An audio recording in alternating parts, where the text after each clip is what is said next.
Someone here is maaaring nakapagdesisyon na ilaban na ito, pero meron rin ako nakikitang parang maitim na side or dark side dito sa person na to. So this person could had played games with you in the past before.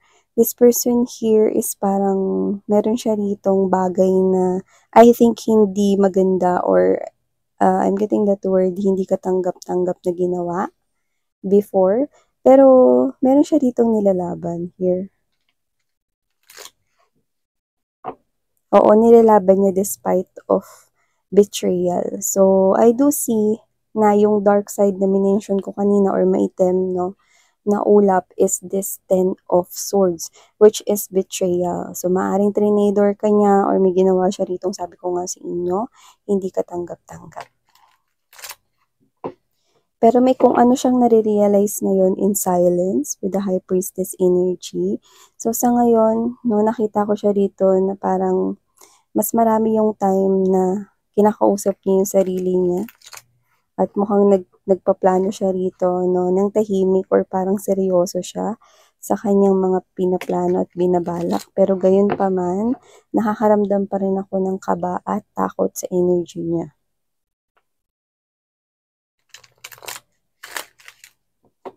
Alamin natin, no, kung sino ito.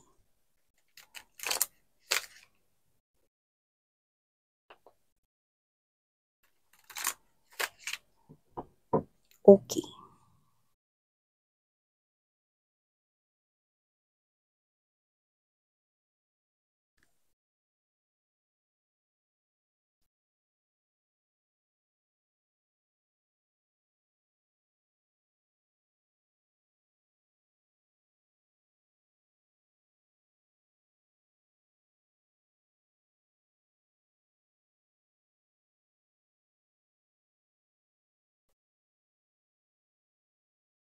Oh. Kung sino man tong energy connecting sa inyo mga babes, no, this is an energy here of someone, no, na he or she lost his or her place in your life or he or she lost his or her position in your heart or in your life. Yeah.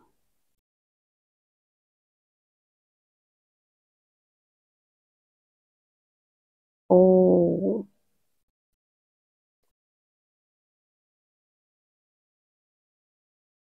This person is doing this. Explain ko sa inyo yan later, pero ilatag muna natin lahat, okay?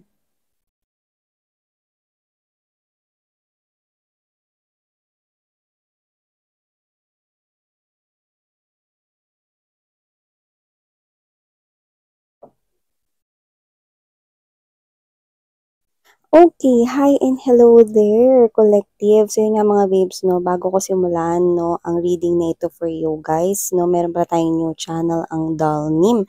So kung hindi pa kayo nakatambay there, no, collective readings for all signs, no, taglish din tayo doon, no, so you might want to check that out. Ang link ay nasa description box. And I've got this message from my angels and guides, no, to open my channel, no, yung All About Taurus, ginawa ko na siyang angel messages, no, open for all signs, collective readings din yung nandun, so that we can be able to reach other signs, no, kasi they also deserve na mabigyan ng guidance, no, at mga messages, no, na pwedeng meant for them. So yun nga mga babes, no, welcome rin kayo doon, no, so the channel's name is now Angel Messages. So, yan, no, the links are nasa description box. Okay, so wala tayong gender here, ha? Babae, lalaki, LGBT, lahat kayo welcome. You can play froze if you want. But here, I'm definitely seeing here an energy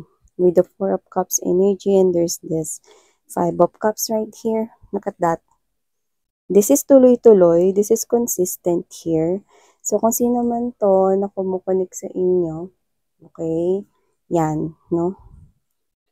This person here, alam niya, no, na nawala na siya ng posisyon rito sa buhay mo, sa puso mo. So, kung sino man tong energy na to, no, with the energy of Ten of Wands, Six of Cups, and there's this Four of Swords. This person here wants to heal the connection. This person here wants to CPR or revive, di ba yung, okay, yung ginagawa natin, no, to revive here someone, no, or that type of energy wherein this person here wants to resurrect this connection here with you. Gusto niyang mahilom rito yung connection here with you. And this person here, with this temperance energy present in this reading, this person here is praying. Yan, no? Nagdadasal siya rito at humihingi siya actually ng mga signs and clues, no? Humihingi siya rito ng mga signs and clues, no? With his or her angels and guides, no? Praying, ano man yung religion niya, no? Nagdadasal siya, no? Na mabigyan pa ulit ng isa pang pagkakataon ang inyong connection na dalawa. So, kung sino man tong energy na to, nakikita ko rito na almost hindi niya rito ma-let go, no, yung inyong connection, like, lalo na ngayon. Like, at the very present moment, I do see that you are already feeling this person's heavy energy. So, if this is you, like, you feel bothered for some reason and you do not know why, yeah, because this person here is clinging to your energy so strongly. Mabigat kasi ngayon yung pakiramdam niya kasi gusto niya ritong humingi ng sign, no? Like, hinihintay niya na makatanggap siya ng mga sign, no? At yung mga sign na yun is kung magkakaroon pa ba ng chance sa inyo. Kasi yun yung pinagdadasal at hinihiling niya rito. Yeah, we're hearing that song. You know that song? Looking back to the things I've done. Yeah. So, I do pick up right here, mga babes, no, na kung sino man tong energy na to na connecting here sa inyo, yeah, this person here is literally looking back dun sa mga bagay na nagawa niya here in the past. That's why, hindi siya rito makamove forward. Alam mo, itong bridge na to, ito. Ayan kasing bridge na yan, pag tumawid ka dyan mga babes, no, ayan o. Pag tumawid ka dun sa bridge na yon, EDSA na.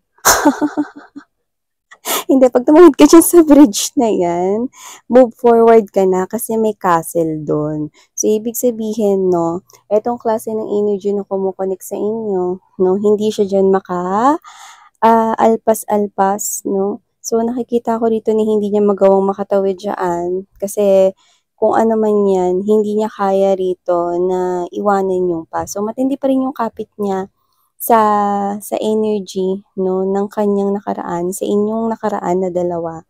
Kasi hindi niya matanggap, no, na nawalan siya rito ng posisyon sa buhay mo because of what he or she had done with you. So, kung sino man tong energy na to, mga babes, no, nakikita ko here that with the judgment and the presence of Four of Coins energy, it's like, I don't want to let this thing go. Like, magdadasal ako, maya kahit pa magsimpa ako araw-araw, basta lang talaga madinig ng langit or madinig ni universe, madinig ng God, no? Yung kanyang prayer right here, no? Na hinihiling niya yun. Humihingi siya rito, pwede mga specific signs na pwede ba makakita ako ng ganitong klase ng insekto or pwede bang ganito yung mangyari sa pag nangyari ito, makakakuha ako ng signs at clues na posible pang magkabalikan kami ni Collective.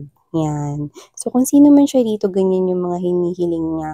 Okay? As of now, wala siyang nakikitang ganon na mga signs, pero patuloy ang pagdadasal niya. No? Ano man yung kanyang culture, belief, paniniwala at relihiyon, nakikita ko dito no, na patuloy ang pagdadasal niya kasi gusto niya nga ng chance sa iyo. So, yung iba, posible na nakipag-usap or nagtangka, no, or nagbalak na itong makipag-usap sa inyo sa pamamagitan ng pakikipag-usap sa parehas ninyong kakilala or kaibigan, no, at maaring hindi niya kasi kaya kahit na yung mag-chat sa inyo, no, sa mga any social media platforms or you know, sa mga text message or phone calls, hindi niya yun kaya. So, dito, if this is your person here, mas may lakas siya ng loob no kung hihingi siya ng tulong sa parehas ninyong kakilala or parehas ninyong kaibigan. Yan. Yung iba pwedeng family members or katrabaho, no? Makikisuyo, makikiusap. With the Seven of Cups energy and there's this Queen of Pentacles, this is the energy here of someone na nare-realize niya rito, no? Na sa lahat ng mga taong nakakonekta niya rito, ikaw yung sadyang kakaiba. Ikaw yung nagtataglay ng pang-permanente. Yung talagang matatawag mo na husband material or wife material, no? So, parang siya to na parang halos gusto niya rito pukpukin yung sarili niya, no? Kung bakit niya hinayaan, no? Na pakawala ng isang tulad mo. Kasi nakikita ka niya with the Queen of Pentacles energy, napakamaalaga mo. Ganyan kanya nakikita ngayon. Posibleng nakita niya na yun sa'yo noon. Hindi niya lang siguro pinahalagahan or hindi niya lang binigyan, no? ng pansin yan talaga noon. So ngayon, mas nakikita niya na yan at nakikita ko rito na gusto niya talaga, no, na makipag-reconcile sa'yo. Yan, no. So okay lang daw, no, kahit dumaan siya rito sa butas ng karayom, like, ang ibig sabihin nun is proseso. Okay lang kahit na parang magbigay ka ng mga bagay na gusto mo na ipagawa sa kanya, yan, no, gagawin niya daw yon. So, handa siya rito, willing siyang mag-sacrifice at willing siya rito gawin kahit ano pa yung mga ipapagawa mo.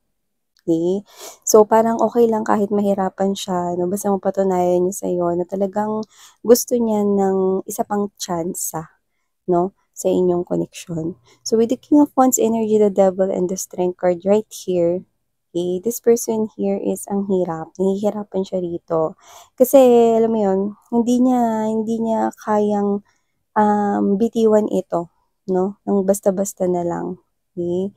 Lalo na, ang naiisip niya rito ay ang takot na ang haba pa ng buhay. Parang ganun eh. Ang haba pa ng mga araw, ayaw niyang masayang ito nang hindi kanya nakakasama. So, itong bagay na to na maaring hindi yan nare-realize noon ay siyang nare-realize niya na ngayon. So, with the Strength card right here na medyo nahihirapan siya ngayon sa kanyang sitwasyon kasi gusto niyang hilumin ang inyong connection. Pero yun nga, no, with the presence of judgment in the center ng reading ninyo, nakita ko rito, no, na willing to wait siya at handa siya ritong gawin anuman ang gusto mong ipagawa sa kanya. So, hindi ko nakikita yung energy mo actually rito. Kasi, posibleng nakapag-move on ka na sa taong ito or ikaw to na hindi ka naniniwala, no, sa chances. Okay? Lalo na kung second chances or unlimited chances is like you are. No, I'm not into second chances, no? And I'm not as well into unlimited chances. Yan. So, nakikita ko dito that your energy is actually, no, pwedeng nag-vanish na dito sa person na to. Like, ang ibig ko sabihin doon, hindi mo na siya naiisip or hindi mo na siya, wala ka nang pakialam sa kanya, hindi na siya mahalaga sa'yo. Parang kung may marinig ka man about sa kanya, okay, dumaan lang sa tenga mo, yung mga ganun. Kasi once you pull out your energy from something or someone or from a situation, hindi na makikita yung bakas ng energy mo, babes. Here, I really do not see your energy at all. So, ibig sabihin, this is you. You could possibly moved on from this person already. Yan.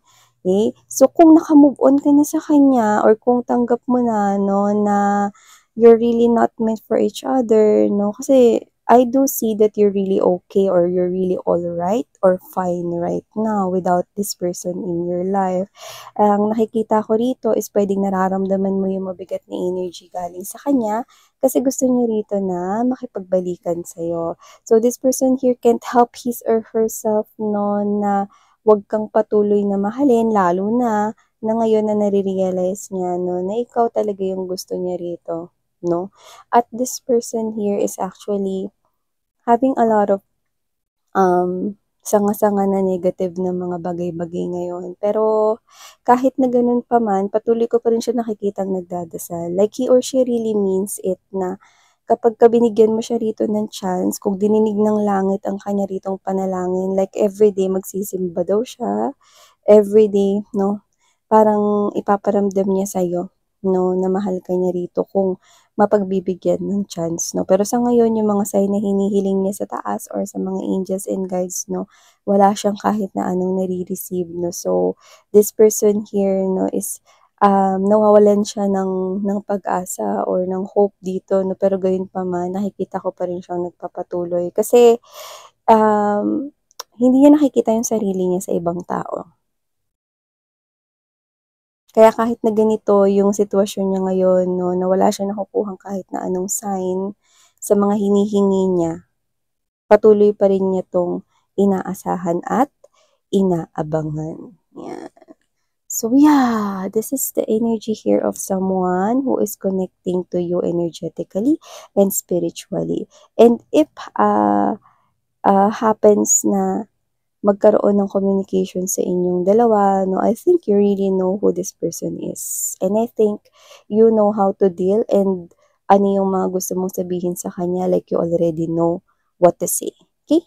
So, thank you so much, Collective Sarang Hail Love and Light. Annyeong.